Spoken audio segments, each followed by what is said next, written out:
I never figured that owning a piece of history, a forgotten well on a dusty corner of my land, would lead me into a full-blown war with the one person in the world who should never be given an ounce of power.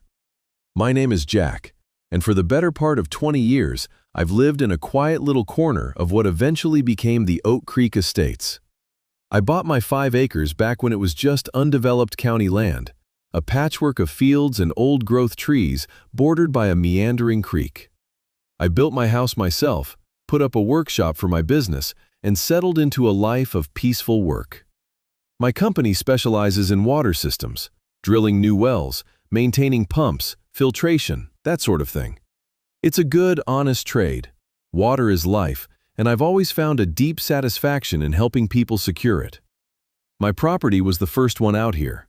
Over the years, a developer bought up the surrounding 300 acres, and the Oak Creek Estates subdivision bloomed around me. They laid out cul-de-sacs, put in curbs and streetlights, and sold tidy quarter-acre lots to families looking for a slice of the suburban dream.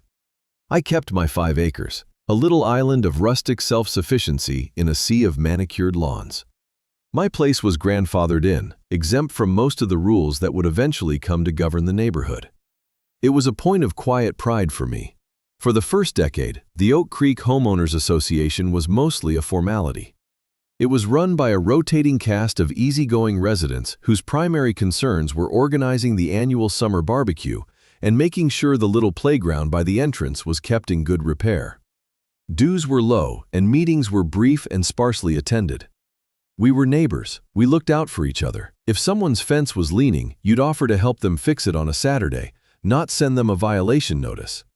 It was a good community, built on mutual respect and a healthy dose of minding your own business. Then, about 3 years ago, Carol moved in. She bought the new build at the end of the main road, a 2-story beige house that was identical to a dozen others. From the moment her moving truck arrived, you could feel a shift in the air. Carol was a woman in her late 50s with a helmet of perfectly coiffed blonde hair, a perpetual expression of mild disapproval, and an energy that suggested she was constantly searching for a manager to speak to. She was recently retired from some mid-level administrative position in a government office, a job that had apparently trained her in the fine arts of bureaucracy and passive aggression.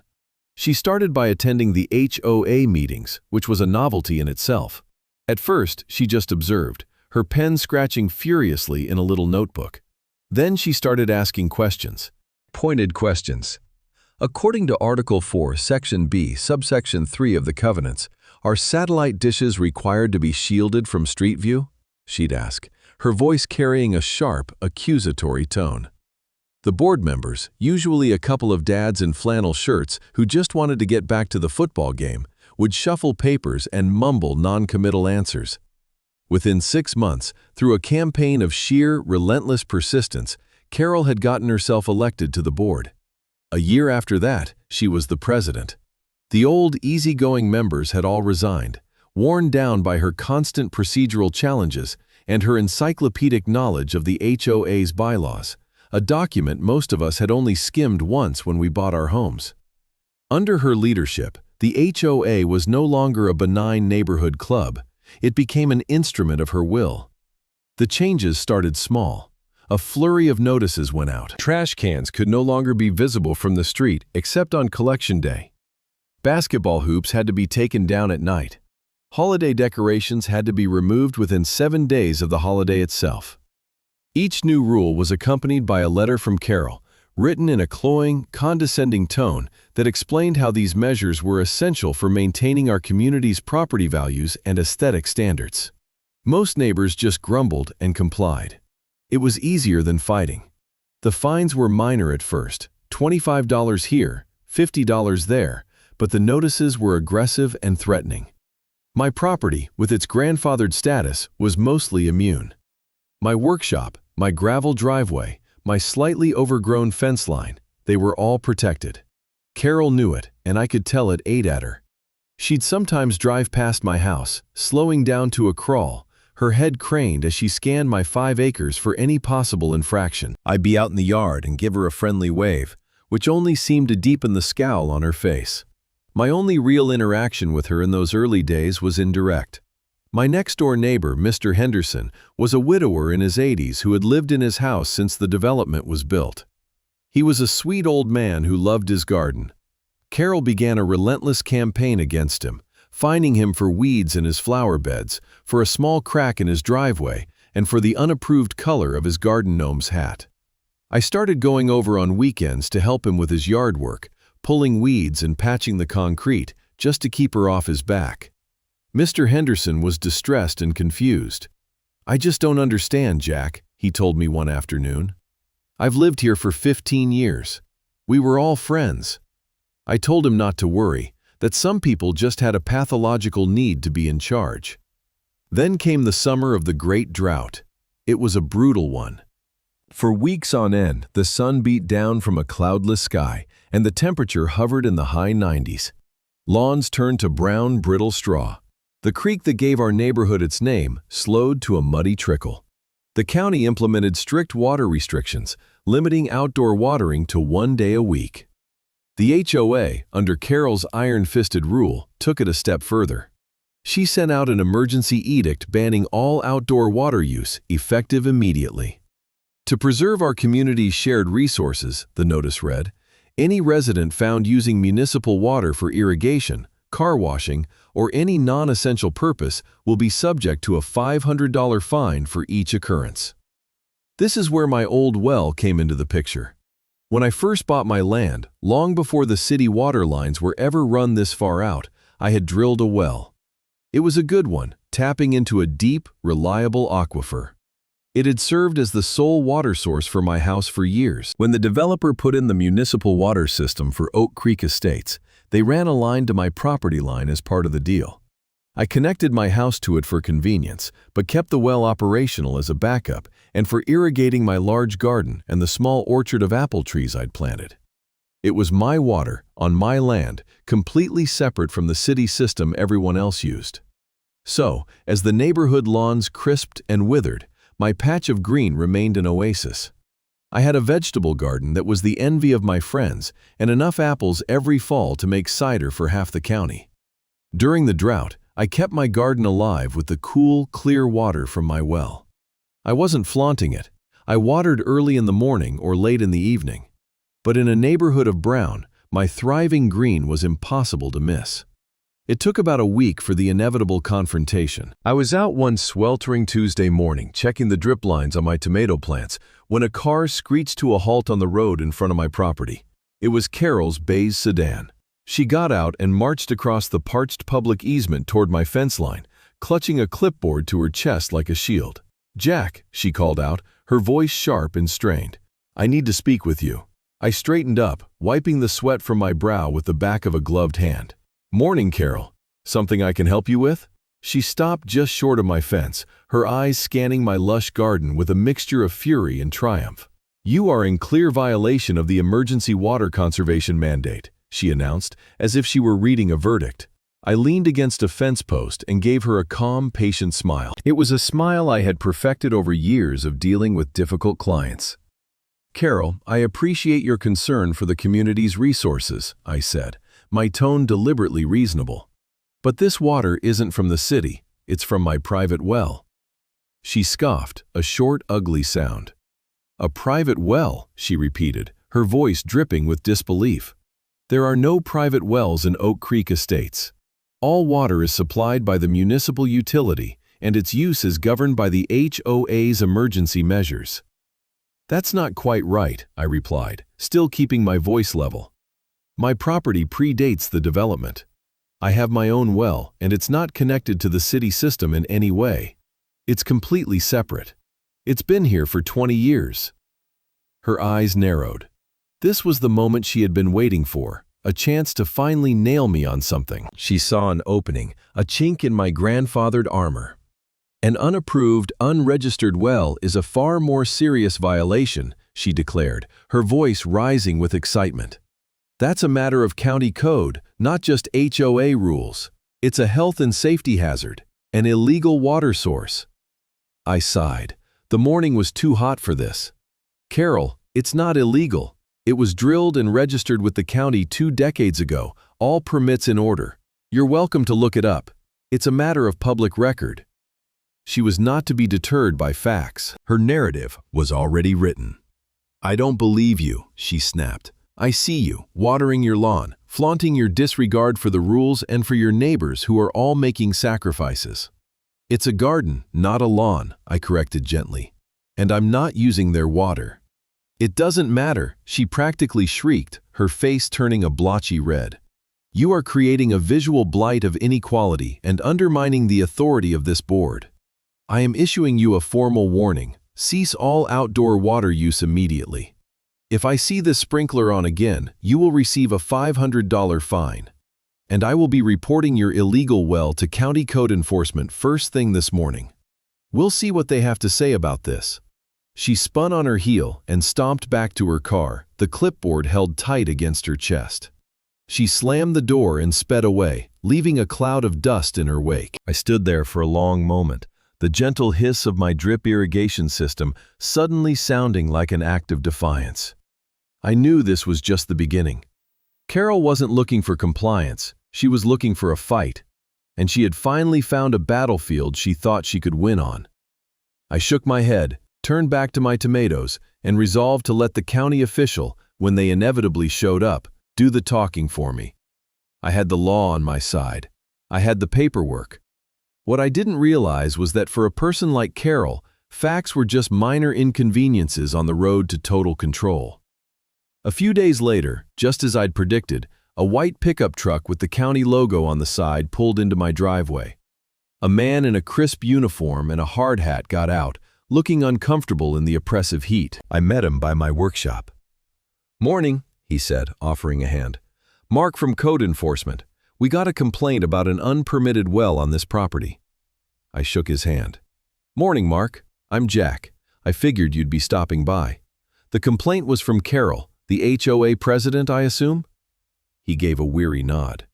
"The name sounds familiar. She calls us a lot." He pulled out a tablet. "So, what's the story? You have a well here?" "I do," I said. "Right over there."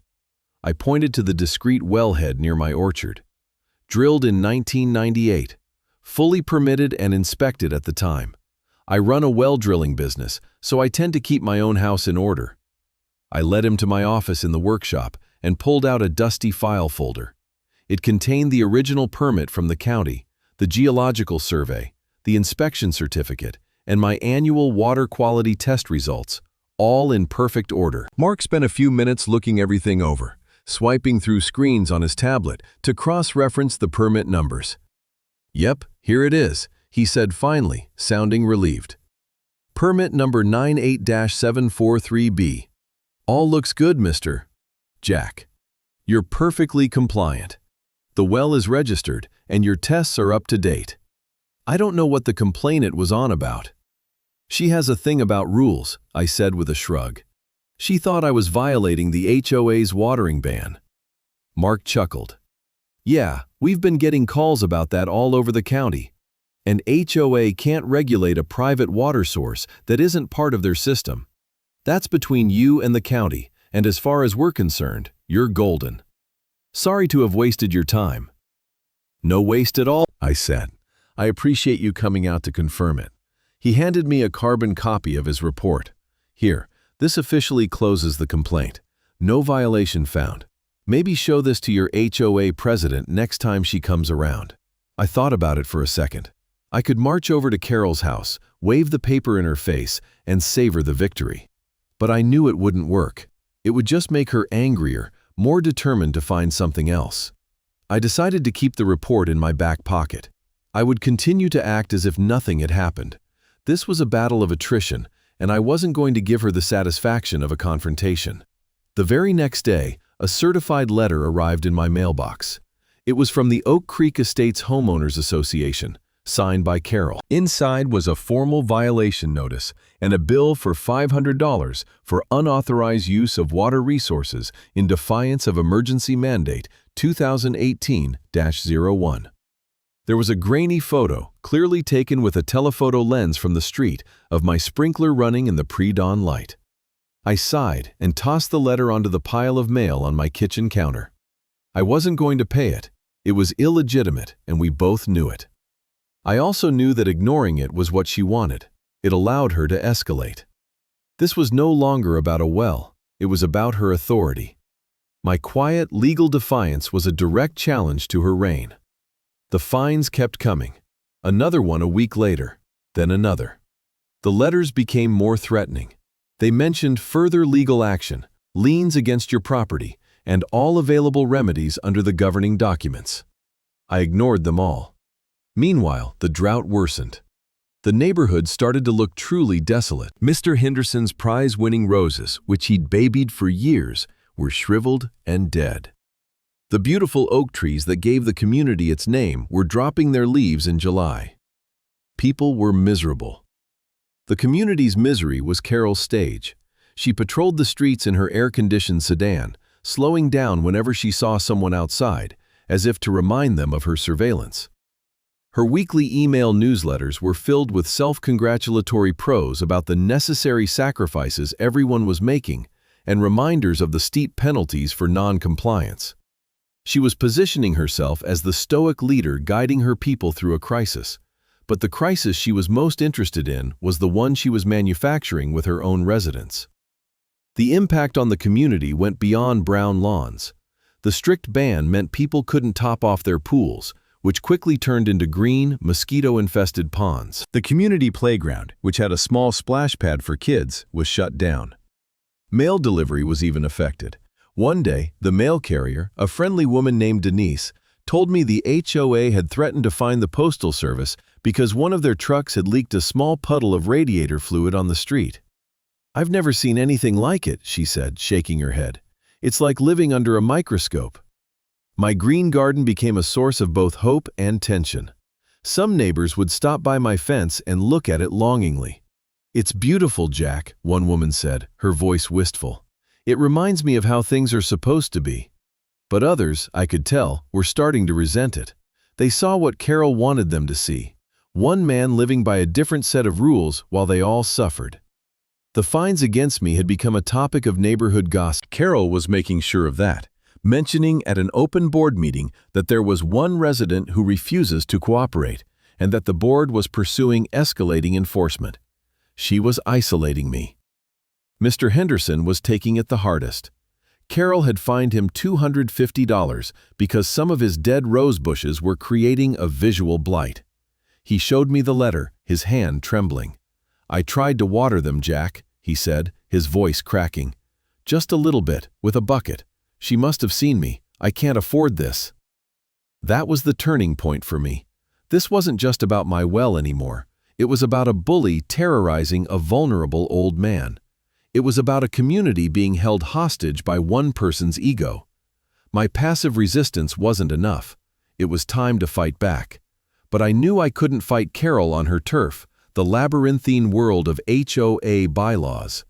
I had to find a different battlefield. The fines against me had now topped $3,000. The latest letter, more ominous than the last, stated that the HOA's attorney had been instructed to place a lien on my property for the unpaid amount. A lien was serious. It could cloud my title and make it impossible to sell or refinance. It was a declaration of total war. I decided it was time to seek professional counsel. I looked up attorneys specializing in property law and found a man named Arthur Vance. He was a semi-retired lawyer in his late 60s, with a reputation for being a bulldog, especially when it came to fighting overbearing HOAs. His office was in an old brick building downtown, filled with dusty law books and the smell of old paper. I laid out the whole story for him, spreading the violation notices, the code enforcement report, and a copy of my property deed on his massive oak desk. He listened patiently, peering at the documents through a pair of half-moon glasses, stroking his gray beard. When I finished, he leaned back in his leather chair and let out a low whistle. "Well, Jack," he said, a slow smile spreading across his face. "You've got yourself a real piece of work in this, Carol, a classic petty tyrant. They're the most dangerous kind." "So what do I do?" I asked. "Can they really put a lien on my property for this?" "They can certainly try," Arthur said. "An HOA has broad powers. Filing a lien is easy. Getting it to stick when challenged is another matter. Based on what you've shown me, their claim is baseless. Your well is exempt. Your water rights are separate. They have no jurisdiction." He paused, tapping a finger on the pile of fines. "But fighting it will be a pain.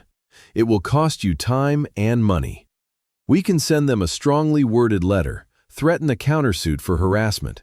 That usually gets their attention." "I don't think a letter will be enough," I said, thinking of Mr. Henderson. "She's not just after me, she's terrorizing the whole neighborhood. She needs to be stopped, not just pushed back."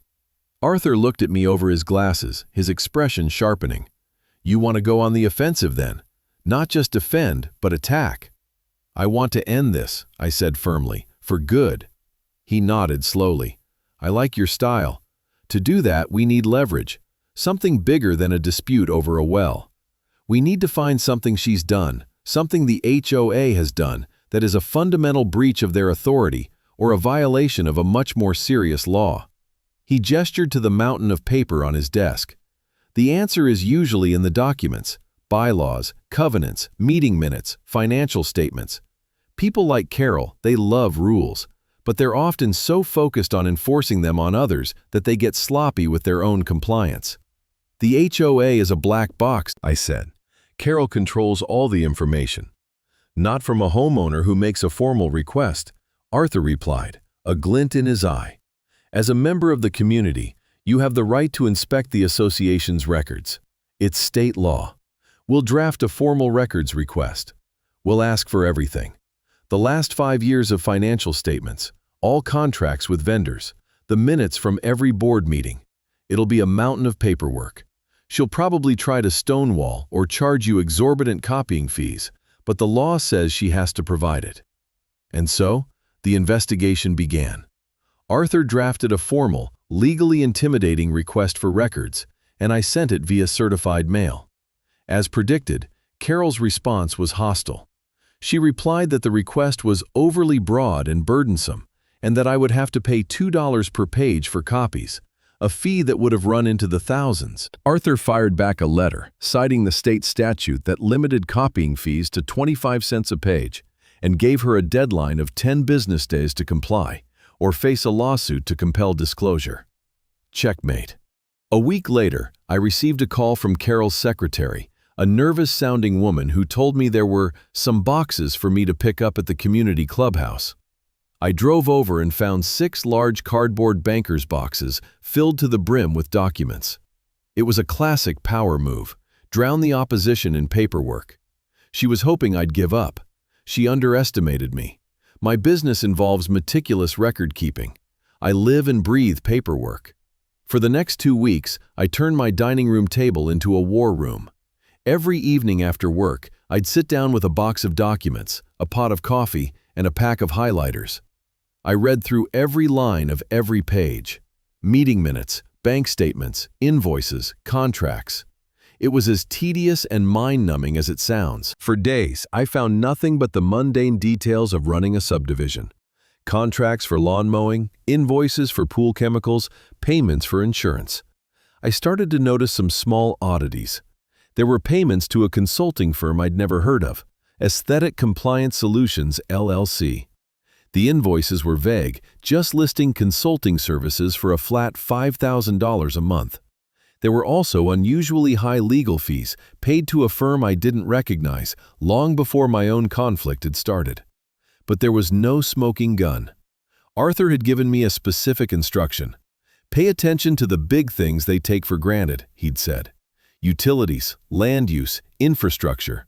That's where the big mistakes are made." So I started focusing on the neighborhood's water supply.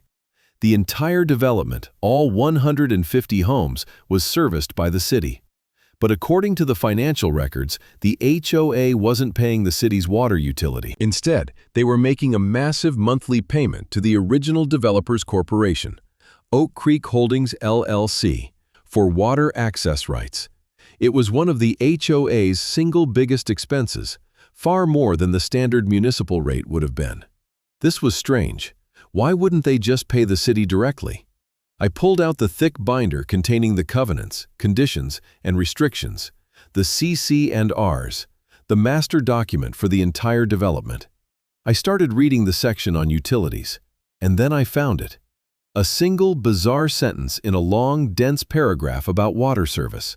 The association is responsible for securing and maintaining a primary water source for the community in accordance with the Master Development Plan. It made no sense. The city provided the water. Why would the CC and Rs phrase it like that? It sounded like the HOA was supposed to be the utility provider, not the customer. This was the thread. I knew it. I just had to pull on it. The investigation took a new turn. I shifted from the HOA's records to public records. I spent a day at the county registrar's office, pulling the original deeds and plat maps for the entire Oak Creek Estates development. I wanted to see the chain of title, to understand how the land was subdivided and what rights were transferred with it. And that's when I found the bomb. It was buried in the original deed of sale for my 5-acre parcel, dated 22 years ago. My property was carved out of a much larger, 350-acre tract owned by a local farming family. I had bought my piece directly from them before they sold the rest to Oak Creek Holdings, LLC. My lawyer at the time had been a sharp old country lawyer, the kind who wore suspenders and understood that land was more than just dirt. He had included a specific clause in my deed, something I had long forgotten about.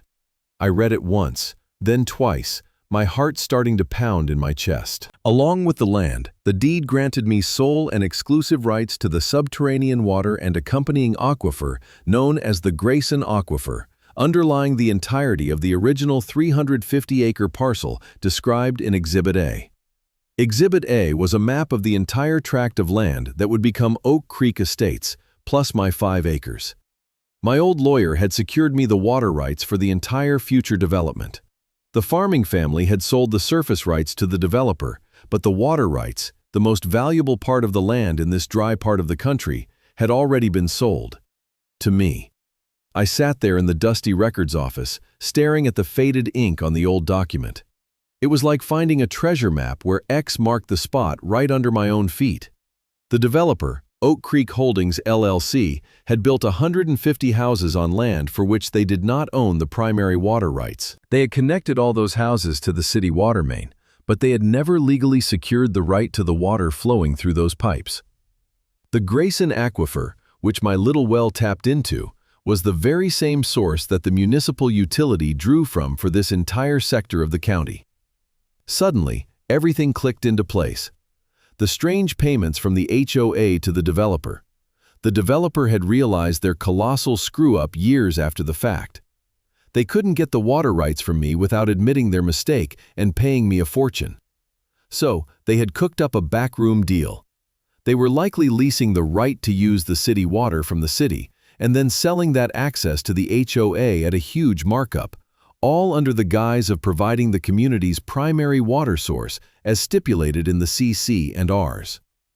The HOA, and by extension every resident, was paying an exorbitant amount for water that should have been a simple utility bill. They were paying a ransom to the developer for a mistake the developer had made, and Carol, in her quest for absolute control, had stumbled right into the middle of it.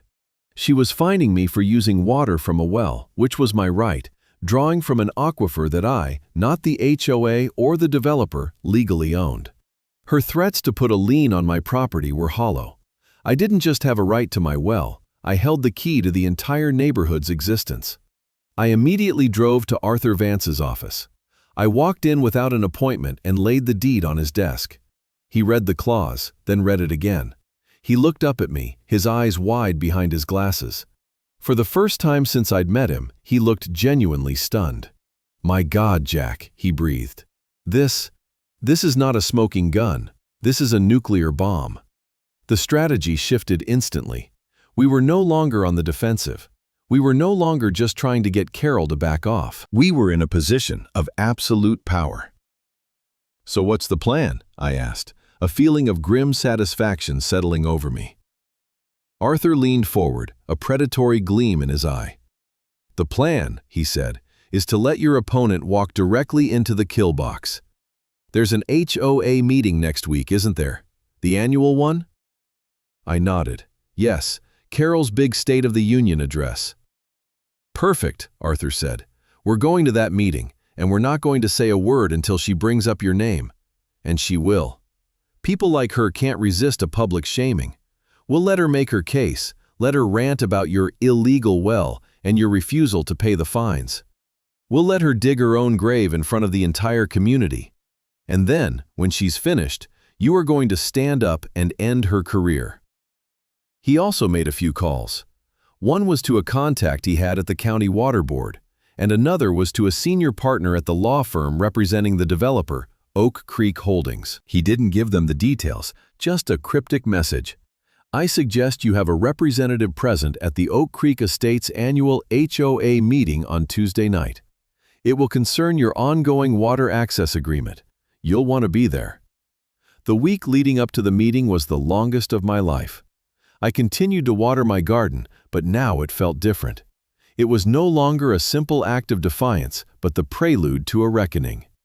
The final 2 violation notices arrived, bringing my grand total of bogus fines to $4,000. The last letter included a formal notice that a lien had been filed with the county. I just smiled and filed it away with the others. The night of the annual meeting, the community clubhouse was packed. Word had gotten out that Carol was going to address the ongoing issue of the non-compliant resident, and the months of simmering frustration over the watering ban had brought people out in droves. The air was thick with tension and the heat of too many bodies crammed into a small space. I saw Mr. Henderson in the front row, looking anxious. I found a seat in the back with Arthur, who looked as calm as if he were waiting for a bus. A nervous-looking man in a suit I didn't recognize sat a few rows ahead of us. Arthur gave me a subtle nod. That was the lawyer for the developer. Carol sat at the head table with her 2 remaining board members, a pair of sycophants who nodded at everything she said. She banged a gavel and the room fell silent. She began with her usual self-important preamble, talking about property values and fiscal responsibility. She went through the budget, glossing over the massive line item for water access rights. Then she got to the main event. "And now," she said, her voice taking on a grave tone, "I must address a serious issue that affects the integrity of our entire community." Her eyes scanned the room and locked onto me. "As you know, we have all been making sacrifices during this unprecedented drought. We have all complied with the necessary water restrictions for the good of the whole. All, that is, except for one resident." A murmur went through the crowd. She had their full attention. "Mr. Jack," she said, her voice dripping with false sorrow, "has decided that the rules do not apply to him. He has openly and flagrantly defied the watering ban, operating what we have discovered is an illegal, unpermitted well on his property." Arthur gave my arm a slight squeeze. "Let her go," he whispered. "This is not only an affront to every one of you who has let your lawn go brown," Carol continued, her voice rising. "It is a serious safety hazard and a violation of county law. The board has issued numerous fines, which he has arrogantly ignored. Therefore, the board has been forced to take legal action. As of last week, we have placed a lien on his property for $4,000 in unpaid fines, and we have petitioned the county to have his illegal well capped and sealed permanently." She slammed her hand on the table for emphasis. "This board will not tolerate those who believe they are above the law and above the community. We will use every tool at our disposal to ensure compliance." She finished her tirade, breathing heavily, her face flushed with righteous fury. She looked out at the audience, expecting applause. Instead, there was an uneasy silence. She had gone too far. Her vitriol was too personal, too vicious. This was our moment. Arthur stood up. "Madam President," he said, his voice calm but carrying easily through the room. "My name is Arthur Vance. I am Mr. Jack's legal counsel. He would like to address the board and the community regarding these accusations." Carol's eyes widened in surprise and anger. "This is a members-only meeting," she snapped. "Lawyers are not permitted to speak." "I have no intention of speaking," Arthur said smoothly, "but my client does, and since you have just publicly accused him of illegal activity and slandered his good name, under both state law and your own bylaws, he has a right to be heard." She was trapped. Denying me the right to speak now would look even worse. "Fine," she spat. "He can have 2 minutes." I stood up and walked to the front of the room. I didn't go to the podium. I just stood in the center aisle, holding a single file folder. I waited until every eye was on me. "Good evening," I began, my voice steady. "My name is Jack. Carol is right about one thing. I have been watering my garden. She's wrong about pretty much everything else." I opened the folder. First, my well is not illegal. Here is a copy of the report from the county code enforcement officer who inspected it 2 months ago at Carol's request. It says, "No violation found." The well is fully permitted and compliant. I've made copies for anyone who'd like to see it after the meeting. A low buzz started in the room. Carol's face went pale. She had lied to them. "Second," I continued, "the HOA has no authority over my well. It's on private property and uses a private water source, not the community system. Therefore, the watering ban does not apply to me, and the $4,000 in fines and the lien against my property are illegal and unenforceable. My attorney will be dealing with that, and with the matter of slander." The buzz grew louder. The developer's lawyer was now sitting bolt upright, scribbling furiously on a legal pad. "But that's not really why I'm here tonight," I said, raising my voice slightly. "I'm here to talk about water. All of our water. Carol is right that it's important. It's the most valuable asset this community has, which is why you should all be asking why you're paying so much for it." I held up another document. This is the HOA's budget. It shows a payment of over $200,000 a year to Oak Creek Holdings LLC for water access rights. Why aren't we just paying the city's standard rate? I'll tell you why. It's because 22 years ago, the developer who built this neighborhood made a catastrophic mistake. I held up the final document, a copy of my deed. This is the deed to my property. It predates the sale of the land for this development, and it contains a clause that grants me the sole and exclusive rights to the Grayson Aquifer, which is the water source for this entire area. The developer sold you all 150 homes, but they forgot to secure the rights to the water. Legally speaking, every drop of water that has flowed through your pipes for the last 15 years belongs to me. Complete and utter silence. You could have heard a pin drop. The residents were staring at me, their mouths agape. Carol looked like she had been struck by lightning. Her face was a mask of disbelief and horror. The developer's lawyer slowly sank down in his chair, putting his head in his hands. "The developer has been covering up this mistake for years," I said, my voice ringing with clarity. "They've been charging this HOA an exorbitant fee for water access to hide the fact that they don't actually own what they're selling. And your board president, in her blind obsession with punishing me for a non-existent violation, has led this entire community to the brink of a legal and financial disaster." I looked directly at Carol. "You threatened to cap my well. You should know, Madam President, that you have been threatening the man who legally owns the entire aquifer that your house, and every other house here, depends on for survival. You didn't just pick a fight with a neighbor, you picked a fight with your landlord, your water landlord." Pandemonium erupted. Everyone was shouting at once. People were on their feet, yelling at Carol, yelling at the board. Mr. Henderson was looking at me with a huge, beaming smile. Carol just sat there, frozen, her face ashen. Her authority, her entire world, had crumbled to dust in the space of 5 minutes. Arthur stood up, and his powerful voice cut through the noise. "I suggest this board tenders its resignation, effective immediately," he boomed. "And I suggest the homeowners elect an interim committee to deal with the legal fallout. You have a developer who has been charging you for rights they don't possess, and a board president who has exposed you to massive liability through gross negligence and malicious prosecution." Carol's 2 board members looked at her, then at the angry mob of their neighbors, and practically sprinted out of the room. Carol remained, staring blankly. Someone started a chant, "Resign, resign, resign." Shaking, she gathered her papers and, without a word, walked out of the clubhouse and out of public life.